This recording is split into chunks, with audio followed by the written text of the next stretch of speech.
we're habitually fixated on this sense of ourselves as whatever we think it is, an artist, or I don't know. That's such an obvious one. That it, number one, it's not real. Number two, that's not the path. Like, to try to become more of whatever we think we are is impossible. Actually, we have to become more of what we're not. That's how we complete ourselves. This is the Infinite Vizionz Podcast, a show to inspire your curiosity about life through conversations with artists and their stories. Hello, everyone, and welcome back to the podcast. And if you're new, thank you so much for joining me. I'm your host, Paige Hardy. Are you tired of the same old problems always happening? Stuck in a rut and feel like you're having a hard time getting out? Well, on today's episode of the Infinite Vizionz Podcast, Adhi Vega, a yogi, teacher, all-around spiritual human, and one of the founders for the Vaega House in Raleigh, North Carolina, joins us to talk about just that. How do we break our old habits, and how do we start making new ones that are better for us? But like every other episode, before we get into it, please stay with me while I do some shameless self-promo. If you're back for another episode and you haven't already, or you just like the podcast in general, please go ahead and hit subscribe or follow wherever you are listening or watching. It would really help out. Not only that, but if you like this episode and you want to share it to the rest of the world, please give it a like, give it a share, help our numbers grow, help the show grow. My goal is hopefully at least get 5 likes on this video. Aside from that, guys, if you want to support the show even more, you can go purchase any of my art or donate. All the links are in the descriptions below. And also all of the links for my guests today will be in the descriptions below as well. So short, sweet, and simple, let's get into the podcast. Thank you so much for joining me. I'm so excited to have you on my podcast and to just talk about, really today we're focusing on a lot of habits and mindsets. And I'm really excited to get into you about everything that we've got going on today. So thank you. Cool. Yeah. Here we go. Here we go. What's up today? Just very happy to have you on another podcast. We've talked about House of Vaega on my previous podcast, Neon Talk, where we got to get into the different type of things that you guys do over there at the House of Vaega. And you guys have had adventures since then, and you've been out and about and kind of all over the place. And it's been awesome being able to meet back up with you guys since you've gotten back from your adventures. So with you and your expertise on just what you do through the House of Vaega, your meditation practices, the teachings that you guys do, I thought you would be a great individual to come on here and talk about habits. So I feel like, especially throughout COVID, there's been a lot of time for people to reflect and think about what they can be doing better in their daily lives to be able to improve themselves, not only improve themselves, but improve their lives, improve the people around them.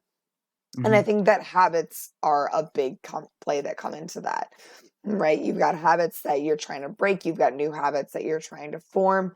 And it all really comes down to mindset. And I feel like self-discipline and a lot of things that I think we'll be able to get in deep to be able to hopefully spread some new knowledge to people who are out listening to this podcast. Sounds great. Amazing. So, Where do we start? I know, right? Where do we start? Oh my God. There's so much. I feel like a good place to start out would just be simply breaking down what you would consider just kind of positive habits that people can integrate into their daily lives. Yeah, habits. There's a movement that's picking up some momentum. I guess, when we're talking about these things, I oftentimes will preface, I have this sort of blanket statement preface that we are finding certain Eastern approaches. Where's my camera? Eastern approaches to meaning. Yeah. We're finding those approaches compelling for a variety of reasons. One of the reasons being that that our traditional spaces, our traditional sort of spiritual spaces, where's Kim? Our traditional spiritual spaces have kind of fallen into disrepair, and or they've just sort of flatlined. So that there's this thing that we do as humans that's just obvious as we observe just culture in general, any culture, anytime, any place, that is that we hit our heads, we bump our head against a problem, and we then ask existential questions. And it's a normal and healthy thing for a society to have a space to investigate those questions. And since our traditional spaces haven't really kept up with the sort of kept up, we're importing systems, as I call it. We're importing systems from the East to help us make sense of our experience as humans. Now, the problem with that, which is great, but the problem with that is that we didn't grow up with the common sense understanding of those, let's say, ideas, even just the idea that lost in translation, right? It's like I could translate a word, but for example, the word compassion in English doesn't mean what it means when it's being used in Sanskrit. So there's an idea that's called karuna in Sanskrit, which means stopping pleasure. That's what it means. And that's the word that's used as compassion, as we call compassion. Because you can see sort of that I'm fine, but there's someone else is suffering. And so I'll set down my comfort and I'll go and I'll do something.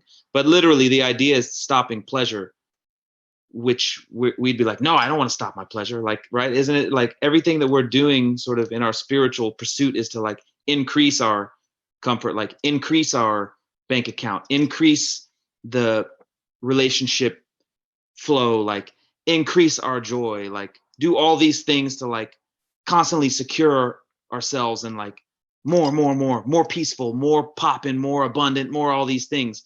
And like the word compassion, as it's used in a traditional setting, were we to have been brought up in that in a common sense way with that notion and with real practitioners who were doing that, it would look totally different. It would feel differently. It would be different. So I want to say that one of the challenges for whomever is called to investigate will be to import a system in its entirety, meaning to test it out, to really unpack conceptually, not just linguistically, not just translate from Sanskrit to Tibetan to English or whatever, but to like actually translate the concept so that we can then reframe it in English, in contemporary, like vernacular, cool English speak or whatever. So I want to say, so then now that said, there's a movement going on in some of the sort of Eastern circles to update the idea of karma as habit. Really, it's like really basically, really the idea is that everything is a habit. Everything that we do is a habit. And we have the habit also of thinking that we're choosing freely, when in fact what we're doing is just reinforcing some habit. So I think it's great that however it is that you've come across the idea of habits. I mean, that is the one thing. Sometimes I don't know if you've been around Rhiannon or anyone, there's this one thing that really represents what we want to do. And that is to break our habit of holding on to this version of ourselves as this small, isolated, incapable, worthless thing, to break the habit of that. And we think that breaking the habit of ourselves as small, limited, worthless looks like acquiring more things or like becoming stronger or something. And it's actually the inverse. Anyway, I'm going crazy. No. I I completely understand where you're coming from. There's a lot of social ideas of what these habits should be and how they should be forming versus instead of doing something so much on the external version of you, it should be more internally based, something that breaking these habits, trying to get out of these habitual routines comes more from an inside perspective than so much of changing what you're doing on the outside. Yes, of course, creating a better food structure or getting to the gym more often. Of course, all those things are going to be beneficial at the end of the day, but to be able, what you're getting at is to be able to truly break out of certain habits that we might find destructive as individuals is to really reflect more internally and be able to change a different way of thinking instead of just focusing on what we can act on. Yeah. Well, yes. I mean, the thing is, so this is interesting. So like just to riff on the karma and the habit idea is like everything that we do began with an idea, right? And like that idea probably wasn't our own choosing initially. So there's already this sort of influence and like momentum of habit to accept, to not question, to think of oneself as this identity or think of oneself as this identity, and like an action, every action, any action radiates sort of outward, manifests, comes into being, emerges, whatever, from that notion of identity, who I am, what I'm supposed to do, what I like, what I don't like, all of those things. And that thing in there is the habit, actually. That thing in there is essentially our karma, meaning events happen in the world, and I view the event as either as amazing or shitty, basically. This event is good, this event isn't good. Why? Because there's a habit in there that says to view things, says to filter things, XYZ, whatever. I'm an artist. Me working restaurants? No way. I'm an artist. I don't need to get another, you know what I'm saying? That thing. Yeah. That cannot view this moment as magical. Because it's confined by this ideal of what is this habit of, no, this is where my mind is, instead of being able to be present and fully in it. Right. This is the real me. That's not the real me. Right. And so then when we have the habit of thinking of ourselves as this is the real me, then we've literally split the world in two.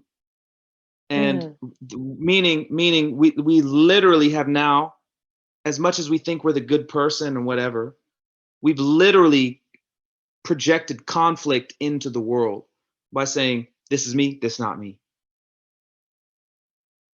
I don't do that. I don't, whatever. I do this. I don't do that. Rather than embracing the events of the moment.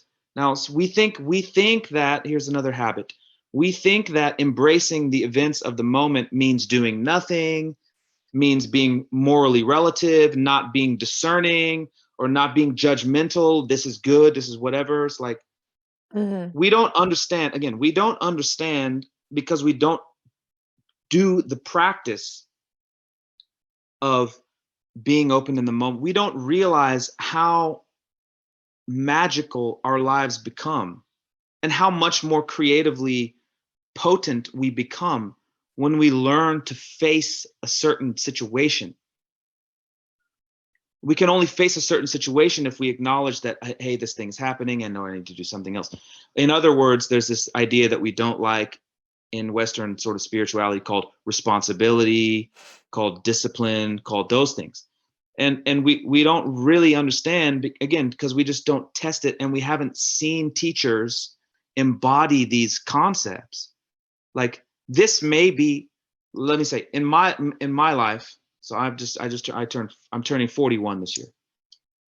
This might be the first generation of Western teachers, like, actually, right? Because we've imported systems, which means we've been importing spiritual teachers, because we like our teachers to look like exotic and like wear robes and speak different languages and have accents and shit. Yeah. So anyway, what is my point? My point is that, sorry, what, you got something? No. You're good. Okay. So we haven't had anybody actually demonstrate what's possible. And so we think that the teaching called become responsible, become selfless, means becoming somehow not more abundant, not more whatever. So we think, so it's like, look, we have a habit culturally of performance. Yeah, and right? where we think we should be. Right. And so then that the performance sort of situation is external. And so then therefore we interpret our practice or an approach to spirituality in the same way, as you were just saying, and we don't realize that equation is inverted. Like, actually, what it means to be strong means to walk around with your arms open, not domineering, not performance-based mindset. Like, actually, the strongest thing to do is to open your arms to everybody and let people, and just and imagine what would happen. Imagine how amazing our lives would be, any one of our lives would be, if we had the capacity to become best friends with everybody that we met, and we actually cared about their well-being, not just their like bank account. Like, we actually cared that they arrived at and were able to inhabit a sense of fearlessness, a sense of confidence, creativity. Like, we actually cared about their ability to be as amazing. Like, everybody would, if we did that, everybody would give us opportunities to do whatever we wanted. 100%. There would be so much more welcoming, open arms to just what individuals are and what they can achieve, versus putting this social like kind of boundaries on everybody where they aren't willing to keep their arms open to everybody. I mean, I'm sure there's many factors that kind of contribute into that, and especially I think just nowadays and age, social media has a lot to play with it. But I think really, like you were just saying, the more people are willing to open up their arms and give their just real energy to other people and their opinions, it would build up so many others along the way. Yeah, I think it's so, traditionally we look at, so I mean, I want to stay on habits. I think this really, habits is the thing. Like, that is the thing. That is the thing. Yeah. That is the only thing.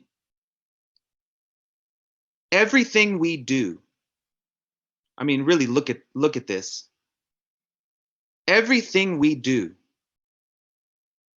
is an action, first of all. Right? Like, a thought is an action. An emotion is an action.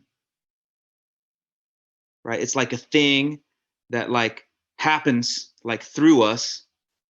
Here comes this wave of joy, it's amazing, or here comes this wave of anger or whatever. Like, it's some activity is like coming and like shaping shit and like determining how I do shit. Like, right? Like, emotions are active, mind is active, a body is active, right? So things that are active, what active means is that there's bounded states that like bump into other bounded states, if you follow what I'm saying, and like cause some collision and then some like a chain of events ensues. So anyway, so that's heavy to get that, right? Like, everything is an action. Okay. Now, okay, can we go deeper? Yeah. Every action that we do, consciously or unconsciously, is an attempt to protect what we value. Mm-hmm. And we value what we identify with Mm-hmm. habitually. Everything that we're doing is an attempt to protect what we value. And we only value what we identify with. And that identification is a habit. And so the reason that we don't care about other things, let's say, is because we don't identify with them. So they don't And come into so, our frame to have to bother us. right. And or just think about that thing I'm saying where we split the world in half. Mm-hmm. It's like I identify with this and I don't identify with that. Yeah. And therefore I take action to protect that. But But not whenever to protect this. yeah, right. And or shield myself from that, or like Yeah. try to embrace that. And then it's like, I used to make a joke about yoga. It's like, you know, we have an idea that reality mimics our view of the world, meaning that there's two sides to reality, like there's two things. Yeah. It's like, no, the reality is everything, not only that. It's everything. Yeah. So if we walk through the world cutting our lives in half, cutting what we identify with in half, then we're actually not real. Because we're cutting the entire reality in half, in a sense. Right. We're cutting our own experience in half, and therefore we're fake, actually. And so, right. And so I used to make the joke in yoga class. It's like, that's like saying that you wouldn't, like, would you rather your head be attached or not attached to your body? Right. So we have this notion that there's things that there's like good attachments and like bad attachments, or like that attachment is whatever the fuck. Like attachment is the rule of reality. Like everything is already attached together. So the attempt to cut something in half, which is inherently stuck together, is just it's just nonsense. It's actually what? It's just untrue. Like you can't do that. It's kind of a contradictory within itself. Yes, right. Yes, it's a contradiction of terms. Yes, but that's what we habitually do.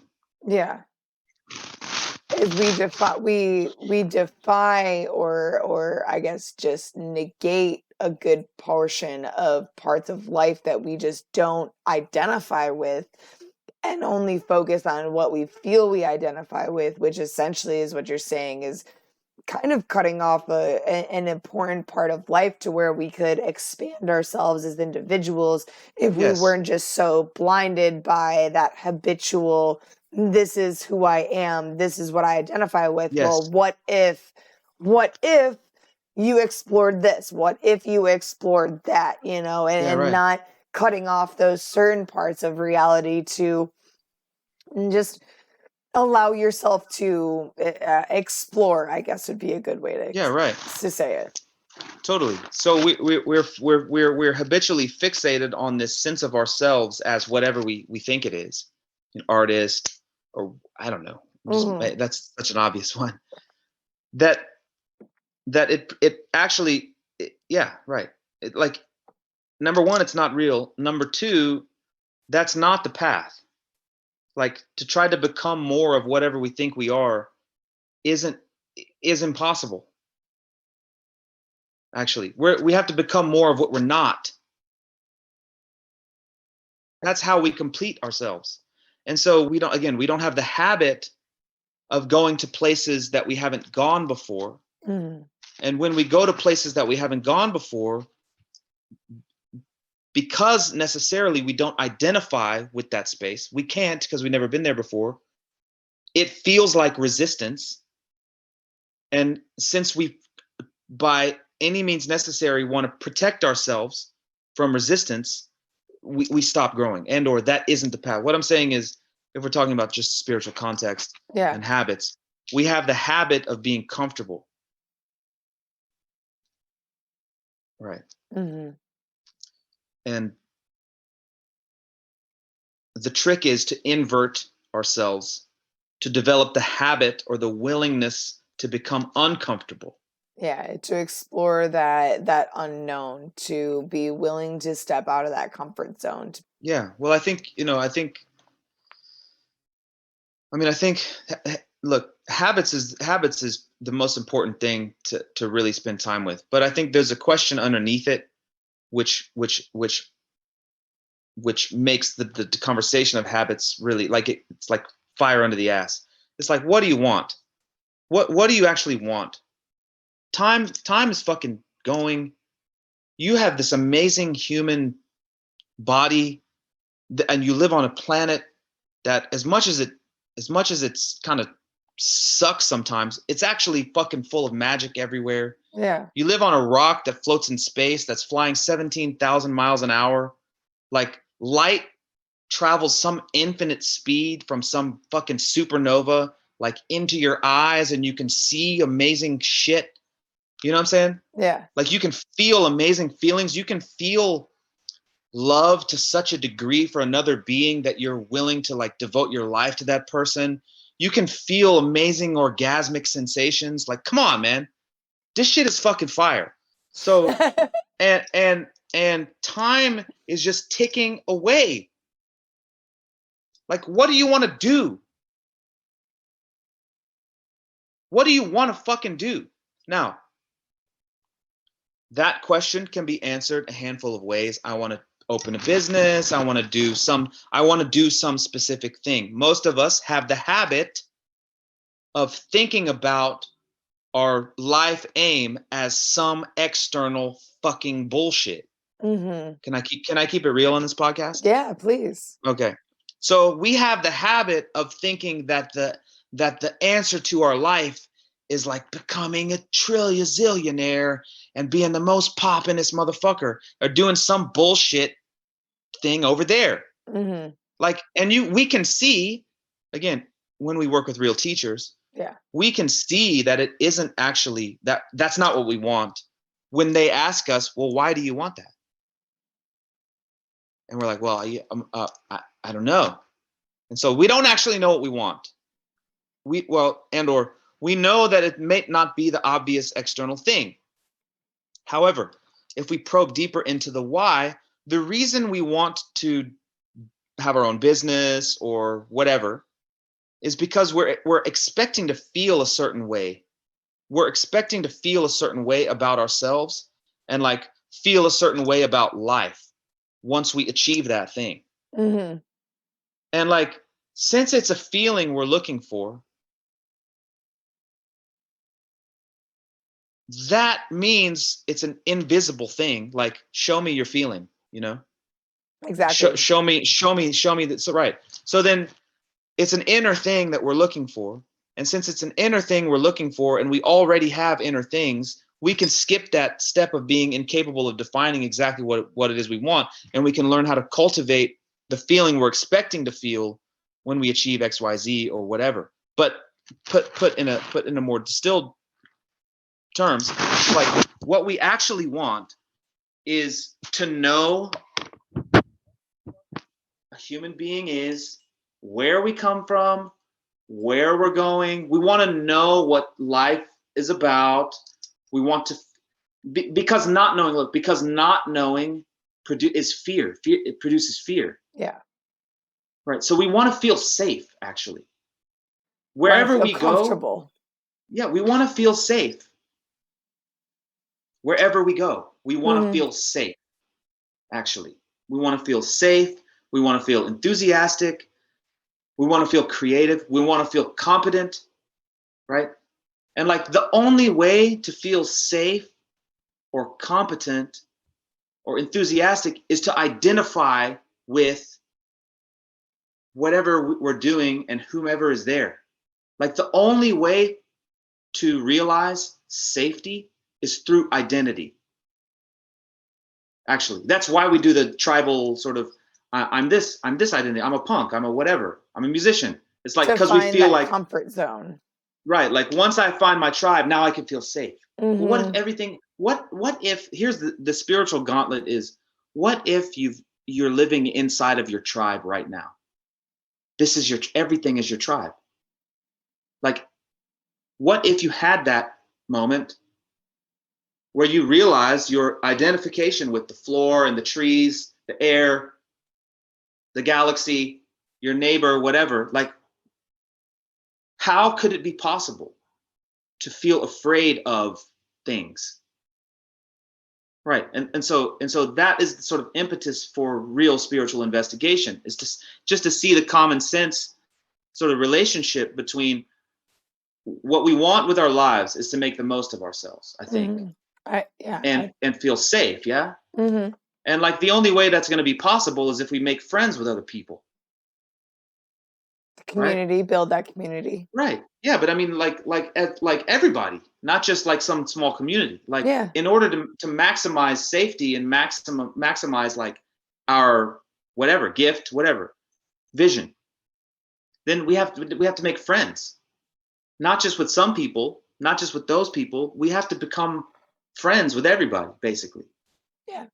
And so since we don't have the habit of doing that, how do we know how do we know we don't have the habit of doing that?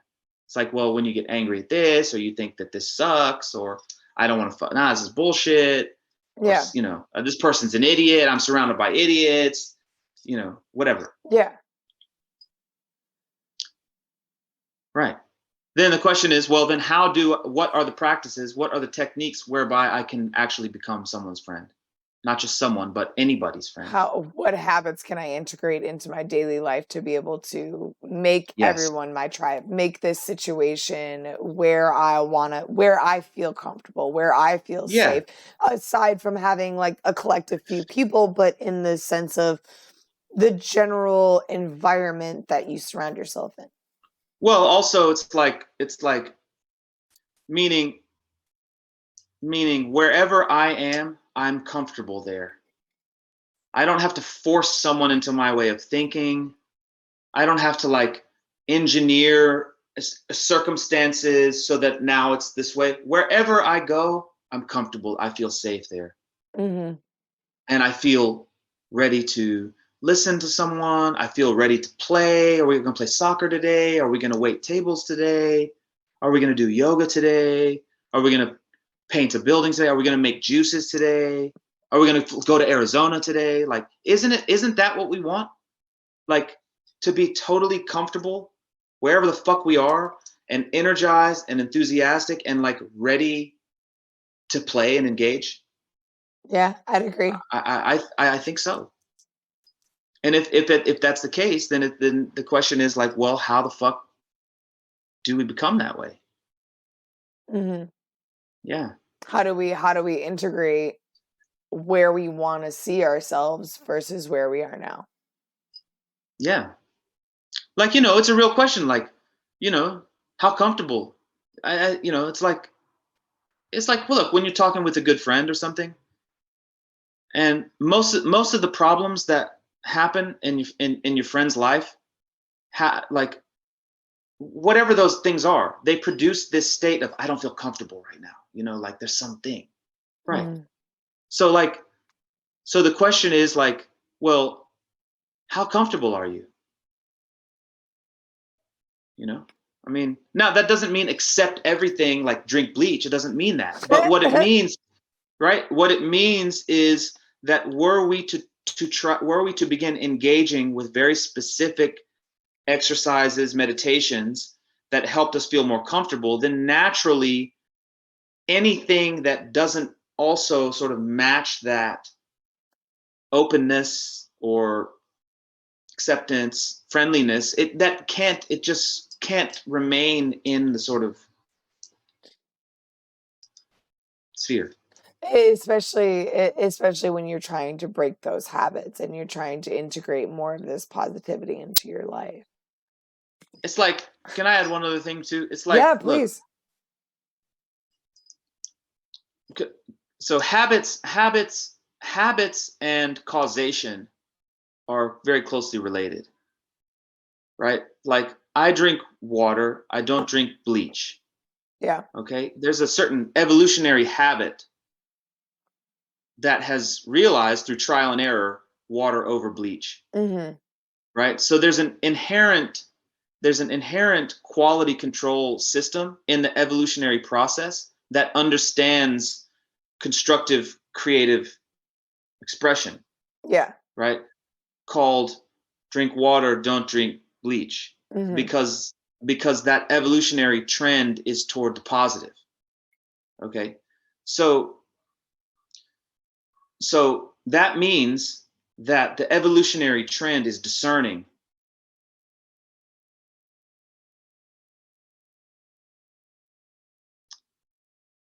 Discernment does not mean exclusion.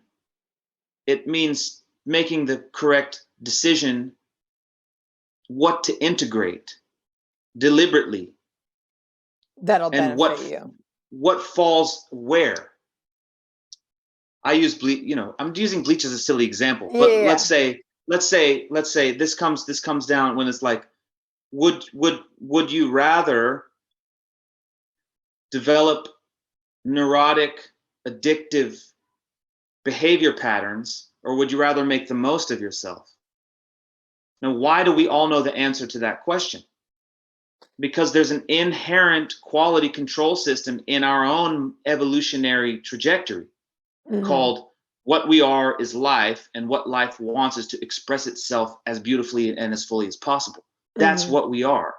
And so that's why we understand that selecting our sort of causal interactions with discernment and wisdom is important. If you follow what I'm saying. No, I do. So when I say become comfortable where we are, that means in a common sense way. In a common sense way, meaning, what you got? You got it? You get something? Just being comfortable in all of the environments, being comfortable enough within our own skin and our own mind in any predicament or situation or just natural environment that we're in, to where we feel confident and comfortable enough within our own thought process and our own, vessels in the moment to be able to be where we want to be as individuals, and being able to not feel constrained by anything because we're confident and comfortable enough within our own individual selves. Yeah, and what I'm also saying is comfortable enough to say no as often as we want. Because just because reality is like this doesn't mean that I'm God of everything, or you are, or whatever. Things exist simultaneously, independently, and connected to one another, right? Okay. So they're like the tree is there, and like we have an interaction. If you follow, at a deeper level, it's like you're really sharing a space with one another. Yeah. Okay. And therefore that means that my behavior towards the tree can influence the tree for better or worse. And like the existence of the tree, or the tree's behavior, so to speak, influences my existence for better or worse. Now, since we have agreed that we would like our own lives to tend toward the positive, what that means is what we should expect, what we should demand of our interactions with other things, people, whatever, is positive shit, actually. Yeah. I demand, because I tend toward the positive, beautiful, free, open, and all of that. That means that, and because I don't exist alone, obviously, that means that in order for that to happen, that whomever I'm interacting with has to give me that same vibe. And Meaning, reciprocate. Right. So like, if I'm comfortable in my freedom, in my friendliness, if I'm in my wish to play, if I'm in my responsibility, if I'm comfortable like that, then I can also be comfortable enough to say, you know what? No, I'm not going to interact with this. I love you, but no, I understand that we influence one another, and I'm not interested. I love you, but no, this door is closed. Comfortable enough to say yes and comfortable enough to say no. And understanding at a common sense level what produces what. And what you know is right or wrong for you as yourself as an individual. Well, yeah, and I think that statement grounded down is important. I think when that idea of myself gets abstract, it gets very quickly lost. It's like I have a body that has certain needs called air and food and rest and so on, right? It's like, well, I should protect those things because my body's important to me. Mm-hmm. So anything that exhausts me physically or emotionally, anything that's toxic for me physically or emotionally, if you understand what I'm saying? Yeah. It's like that. It only makes sense to protect and try to proliferate what you find sacred to yourself in that not only comfortable state, but those habits too. And yes, and able... yes. Yeah, and I'm saying that again, it's like this idea that the spirituality, the spiritual world is right here. Yeah. Like spiritual practice is right here. It's called take care of your body. Yeah, it's right here, right now. Yeah, it's called don't do silly things with your body, because your body is made of magic. And if you treat it a certain way, it will be a certain way for you. Yeah. And the same thing if we have a certain level of speech with ourselves, with others, a certain level of mindfulness with ourselves and others, and so on. That is the beginning of real practice. That seems too simple. Again, we're importing systems that talk about enlightenment and shit, and we want, I want enlightenment. And they're like, okay, start with your body. And we're like, no, what about enlightenment? It's like, well, you have to start here at the ground to be able to build yourself up from there. You can't ignore the physical to get to the mental level of where you want to be. The physical realm is still always going to be here. It is still always going to be what exists here and now and what you can actually take actions on. Yeah. To be able to improve, to get to that point where you want to be on a mental level, on a different comfort zone, whether it's spiritually or just in a general sense of life. You've got to take care of that here and now, that physical. Yeah. I mean, yeah. I'm beginning to enjoy more and more, actually, and this our conversation has helped me realize this. I'm beginning to enjoy more and more just being real about shit. Mm-hmm. Like, actually, that's, I think, the friendliest thing we can do for one another is to just be real with one another. Right? I agree. I don't think there should be this cookie cutter, I want to walk on eggshells because I don't want to offend or hurt so-and-so. It's like, well, screw that. There's so much of this sensitivity right now to where I feel like people don't feel comfortable enough to express that cold hard truth and to tell people, look, this is what I feel, because I feel like they're going to offend people or hurt people. Yeah. If you're willing to hear the truth is always going to be better for you than a covered up lie or a tall tale. That's one thing I always tell people. I'm like, do you want me to tell you the truth about what I actually feel, or do you want me to tell you what you want to hear? Because there's always going to be two different things in life. And if we're willing to get past what we want to hear and get into things that we don't want to hear, but that can benefit us, there's so much growth that can happen. Just think about how our lives might be if we actually just felt comfortable. We wouldn't need to prove anything about that ourselves. We wouldn't need to do anything, actually. I mean, really. I mean, this is it, man. Like, this is the entire spiritual path.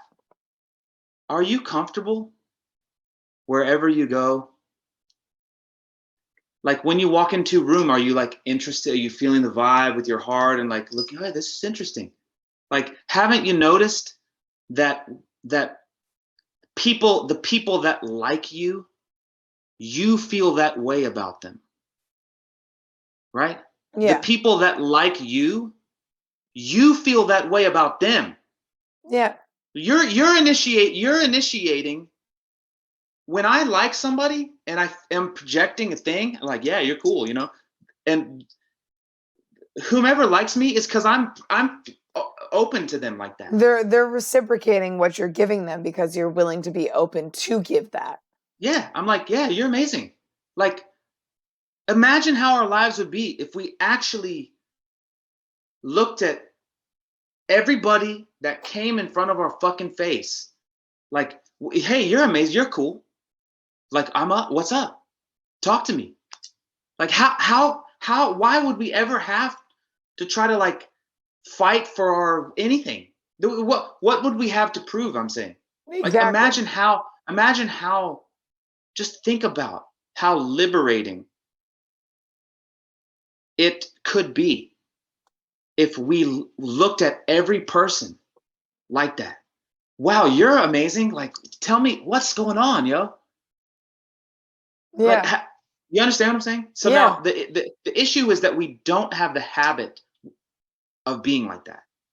It's not something we've integrated into our daily lives as individuals. And Right. I think, that has a lot to Right. do And we with don't even have society. we don't even have the habit of thinking that we should be like that. No, there's no influence out there that tells you, hey, this is the positive way of looking at things. If you integrate it in X, Y, and Z, you might get a return on how you express that. Yeah. And I mean, mainly in the most spiritual level. And I agree. It's something that it's not in people's face enough to be able to tell them, hey, you have the ability to be this way, to be this strong, to be this influence.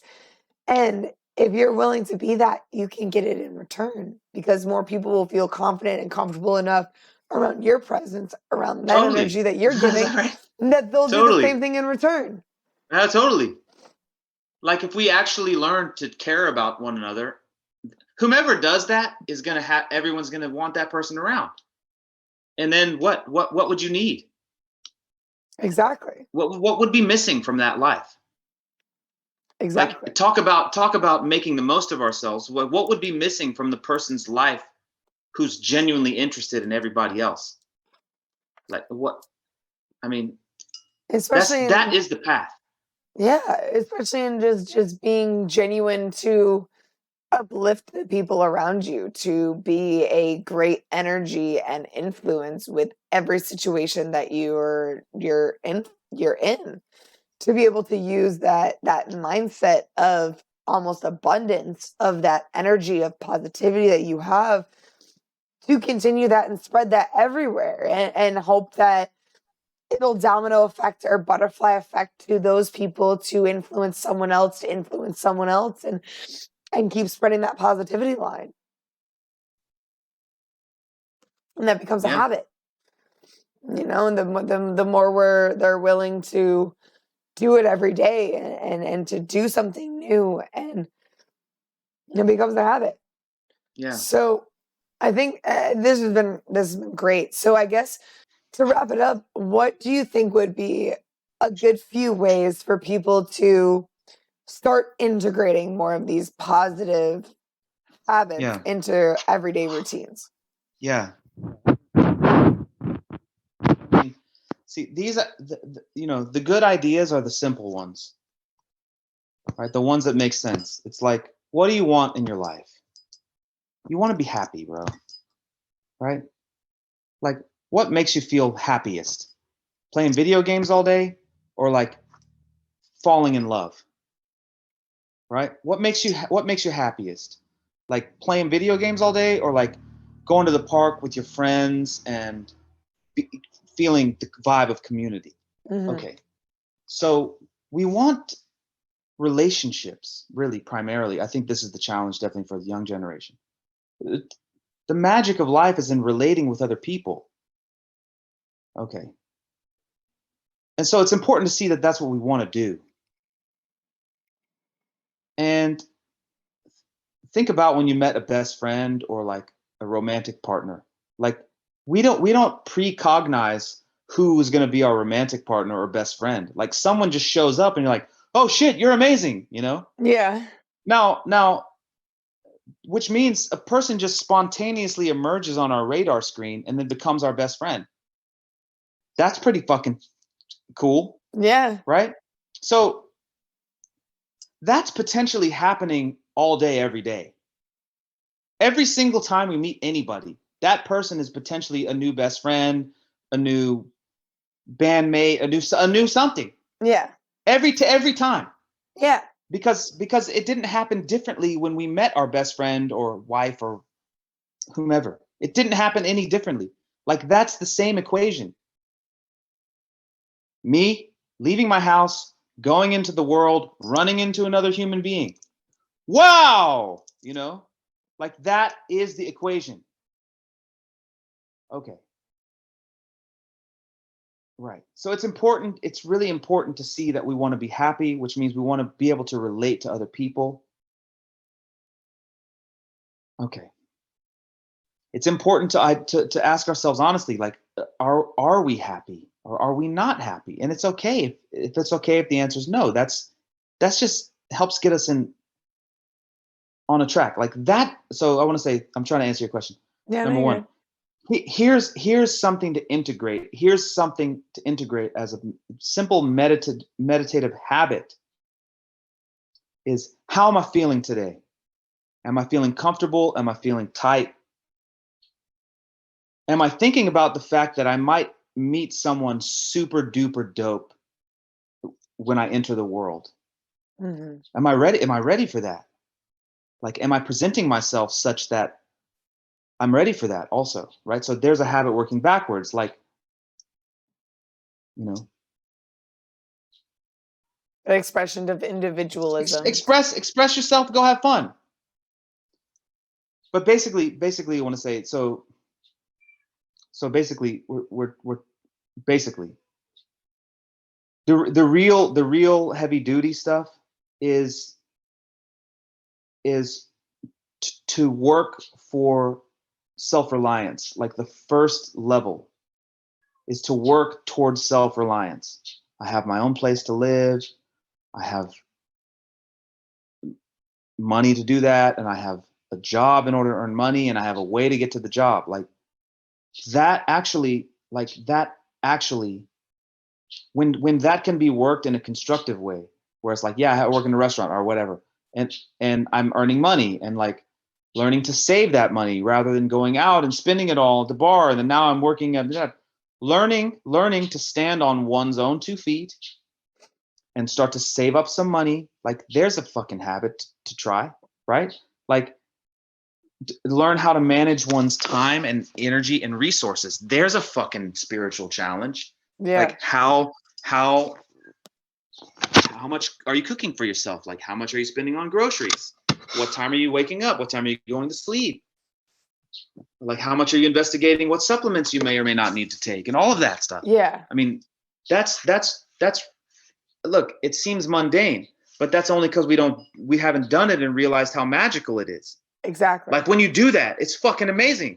I have space to sleep on the damn floor or put paintings on it or whatever I want to do that I couldn't do. So like that for young people, that is so fucking important to do. Like then you actually earn, like, okay, can I have 5 more minutes? Please. Okay.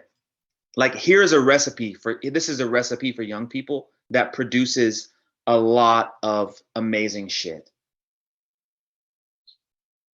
Get a job. Get a job where you can work at least 4 days a week, have a way to get to the job, and then get your own place to live and learn how to save some money and learn how to cook for yourself. Yes. And when you get your job, schedule your days so that you have the same days off every week. So you start making it a routine. You start to actually build what we call a square. I don't know. Here's a square. Yeah. You create a square, a real foundation. And that gives us the opportunity to build habits inside of it. I have the habit of going to sleep at this time because I know I need to be up by this time, because I need to be eating my eggs and smoothie at this time. And I need to be at yoga class at this time because I have to be at work at this time for lineup, and I need to have my shirt ironed. You know what I'm saying? Like, Yeah. Once that square's there, life gets fucking amazing. Like, we actually earn another level of creativity and confidence. Like, everything begins with that. Yeah. And I know, because I used to be crazy rock and roll artist guy, how hard it was to be like, nah, I don't want to do that. Nah, I don't need to listen to that shit. That shit is fucking too conservative or whatever the fuck. Yeah. Until I did it, fucking decades ago, and realized, wait, this shit is amazing. Like, we have the habit again of thinking that learning is like intellectual, but it's like, it doesn't matter. Like, my intellectual grasp of gravity, like, is irrelevant. It doesn't fucking matter. Like, it's an experience that matters. Yeah. And so it's like, when we start doing real spiritual practice, like, our experience, how we're experiencing our lives changes. So it doesn't matter. I could talk about cultivate patience, cultivate whatever, cultivate this bullshit, but it's like, no, you know what? Fuck that. Like, just do these things and you'll realize you'll experientially be more patient. Like, trying to be patient isn't how we become patient. Trying to get a job and like stand on our feet and save some money and like work our schedule so that we have the consistent days off, like, that produces a lot of shit. That produces the shit we want, actually. Yeah. The actions that you're taking will eventually end up creating the consistent characteristics of what you're looking for. Yeah, totally. Right. And like, think about how hard it is to like keep a job sometimes, right? Yeah. Like, maybe there's a new manager, or there's somebody that you're not getting along with, or like, like, shit. So, like, we'll be challenged in all the right ways. Yeah. When we will commit to doing those fundamental practices. And like, our own creativity, our own management of our bodies and minds, like, it becomes possible once we take that first initial step into, am I a self-reliant being? Forget whether or not there's a self. Forget whether or not there's a point to life. Forget whether enlightenment is possible. Forget all that shit and just say, am I actually a self-reliant being? Do I have a job where I make enough money to pay my car and my rent, and I can save a little bit, and I'm like learning how to eat well and cook, and I'm not spending all my money like an idiot? Like, like, am I doing that? Because it's probable that for whomever's doing that, there's this other thing that becomes available called, holy shit, like, I'm kind of dope. Like, I could get a different type of job. I maybe could go to school. I could travel. Like, though the experience of our own possibility naturally emerges out of us taking responsibility for ourselves at that base, at what I'm calling at the square level. Yeah. Like, it will be an experience once we're doing that. It's probably, and often can be a frightening experience. Holy shit, like, I don't even know like what's possible, because, or whatever. But we can really begin investigating like how life works. Yeah. When we have time to do that. And consistent time. Yeah, and a lot of that time comes from once you're able to build that foundation and figure out the proper routine for you and the habits to where you can start integrating those new ideas, those new explorative concepts, and venturing out into more of the unknown to be able to find more of yourself within those habits. Right. And so it will make it easier. So like, let me just, oh shit, I'm sorry, I keep talking. No, you're 2 minutes. good. There's You've got priorities to get to. I don't. I can talk all night. You've got something to do. So there's an idea that, again, in the West, we think that we can take a book off the shelf and like read it and like know what it means. Whereas traditionally, like the spiritual process is more like math, where it's like, I can't pick up physics, like some advanced fucking physics course off the shelf and like know what it means. Yeah. Like it's just impossible. So there's an idea that we have to really become students in the beginning. Like we have to actually do certain XYZ in order to become students. Yeah. Like that, meaning that we're not students. And if we're not students, we're not learning. Yeah, because you have to be able to be habitual with your learning to be able to be considered that student. Otherwise, you're not Yes. really learning. You can't just read an article and consider yourself a student. You have to yes, correct. Consistency is the key to that. Yes. So, yeah. So, yeah, I just wanted to say that. I think that really touches on it.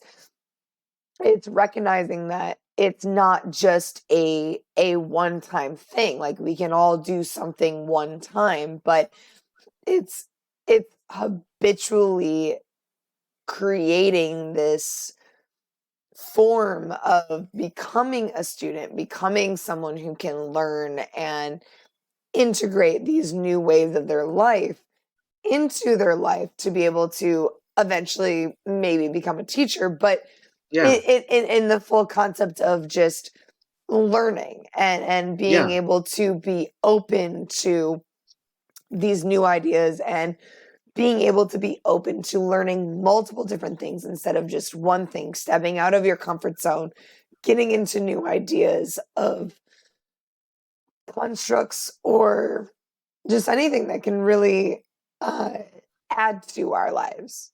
Yeah. So, I mean, it's like we're someone who's seriously investigating, like, how do I make my life better? It's like, well, become a student. And the only way to do that is to become self-reliant. Like that is, in order to become self-reliant, we'll have to go face to face with these things that I was talking about earlier. Like, getting frustrated at this, or like not liking this person, or not this person said this, or who knows what. Yeah. Right. It's like, right. So then there's all that practice in our attempt to become self-reliant. We actually start to become students. It's like this sort of fluid sort of thing. Yeah. If we can stick with that and stick in that space, some of those qualities will become more sort of defined, or, in some instances, very crystallized, like whatever they become. And then we literally will experience the world differently than we did before. And what we want is to experience the world differently. Meaning, in more specific language, we want to feel comfortable here. Yeah. We want to feel this is amazing. I don't need to introduce anything to this moment to make it more amazing. There's no such thing as more amazing than this. Like, right? Yeah. Like, that's what we want to feel and experience. Yeah. All the time. And it can all the become fucking time. And it can become a habit. I think it's that being able, like, it's something that I mean, right now I write it on my wrist before I can get a tattoo, but it's kind of like a just be here now, and being able to consistently work on that and be in the environment of where you are right here, right now, allows you to help become that student that we were talking about even easier, because you're not blinded by all the thoughts that are going on in your head. You're appreciating the moment that you're in right now, the conversations that you're having, the experiences that can unfold in front of you if you're just willing to be in the moment and learn from everything that's going on around you in that moment. Yeah, totally. I think we've touched on so many great things today that come into play with habits and the spirituality side of it, and really just finding more comfort in our everyday lives and perspectives, really. So thank you so much. This has been an absolute great conversation. Yeah, I don't know. Sure. I hope it's helpful. Yeah, very much. I hope so too. I hope that everyone who's listening gets a little bit of something out of this, because I feel like this definitely, for me, it also just opens up a lot for me. It opens up a lot of curiosity, a lot of things that I want to look more into, and I think that's awesome. what That's great. Good conversations should be, is they should open up a curiosity inside people. Yeah, totally. Well, thank you so much for doing this. I hope that man, thanks for asking. Of course. We have some great conversations already as is. I could not get you on the podcast to be able to share your insightfulness with the rest of everybody else. Thank you. Cool. See you soon. Thank you. Yes, of course. Have a great rest of your night. Thank you, everyone, so much for watching this episode of the Infinite Vizionz Podcast. If you've watched this far, I would greatly appreciate a like or share on this video. It would help me out and help the algorithms grow to hopefully share this podcast with the rest of everybody else who's interested in listening and learning. A little curiosity can go a long way. But in the meantime, be good to yourself, and I'll see you on the next page.